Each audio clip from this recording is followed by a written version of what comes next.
7-8 दिनों से हमें ये आसूचना हम लोगों को प्राप्त हो रही थी कि नया टोला नहर पे एक पर्टिकुलर मकान में कुछ लोगों के द्वारा देश विरोधी और विशेषकर समुदाय विरोधी कार्य किया जा रहा है। हमें आसूचना प्राप्त हो रही थी और हम सूचना का सत्यापन एजेंसी से करा रहे थे। तभी 11/7/2022 को हमें एग्जैक्ट और पिन पॉइंट इन्फॉर्मेशन मिला कि वहाँ पे अहमद पैलेस पे, ईसोपुर में नहर के पास अहमद पैलेस में ऊपरी मंजिल पर पिछले 2 महीने से ऐसी एक्टिविटी चल रही है जिसका कोई नाम नहीं है, जिसमें दूसरे राज्यों से लोग आ रहे हैं। जो लोग आ रहे हैं बहुत ही संदेहास्पद आ रहे हैं। इवन कुछ लोगों को हम लोगों ने टेक्निकली और साइंटिफिकली चेक कराया तो वो लोग नाम बदल करके, एयर टिकट नाम बदल करके होटल में रुकना, ये सब कर रहे थे। हम लोगों ने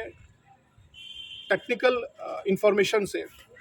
हमारे पास जो टेक्नोलॉजी और साइंटिफिक इन्वेस्टिगेशन है उससे प्रूफ कराया और 11 तारीख को हम लोगों ने रात में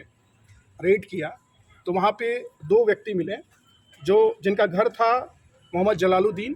जो रिटायर्ड सब इंस्पेक्टर हैं झारखंड पुलिस से, और अतहर परवेज, जिसके बारे में अभी तक जो सूचना प्राप्त हुई है वो सिमी के पूर्व सदस्य रहे हैं।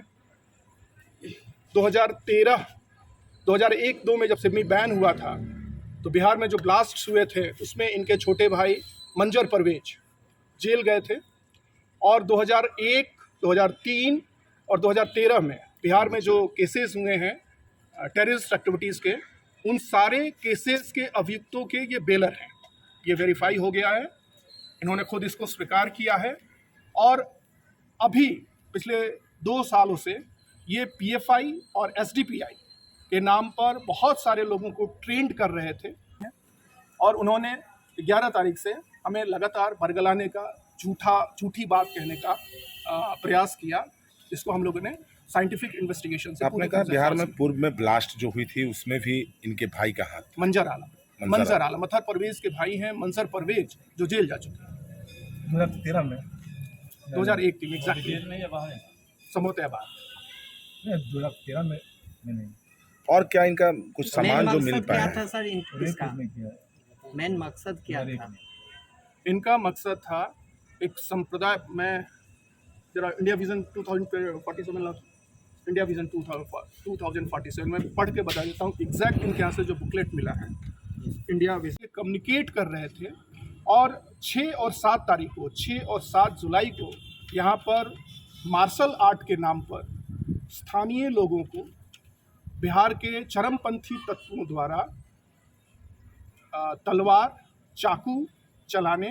दूसरे संप्रदाय के प्रति उन्मादित करने, सांप्रदायिक विद्वेष पैदा करने का प्रयास किया गया था और इसका हमें CCTV फुटेज भी उपलब्ध है।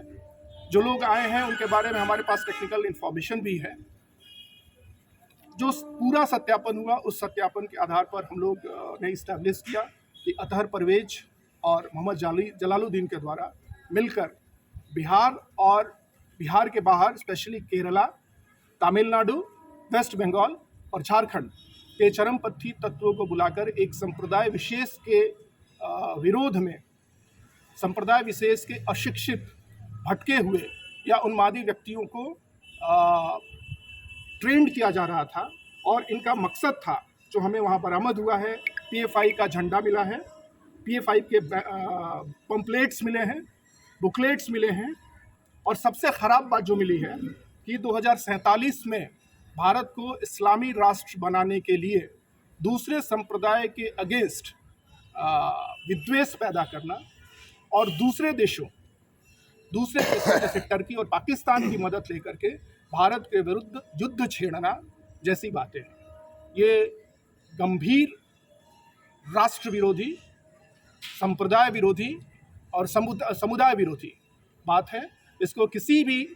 हालत में बर्दाश्त नहीं किया जा सकता है। इनके जितने भी को-एक्यूज्ड हैं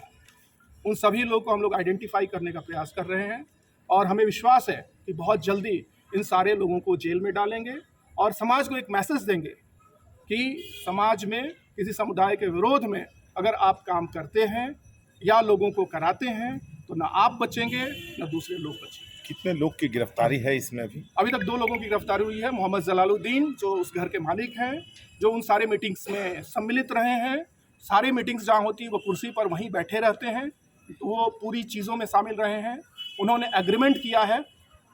एग्रीमेंट का पेपर भी हमारे पास उपलब्ध है। एग्रीमेंट उन्होंने किया है कि मैं अतहर परवेज़ के साथ, अतहर परवेज़ के बारे में कम से कम पूरा फुलवारी शरीफ जानता है क्या बैकग्राउंड है,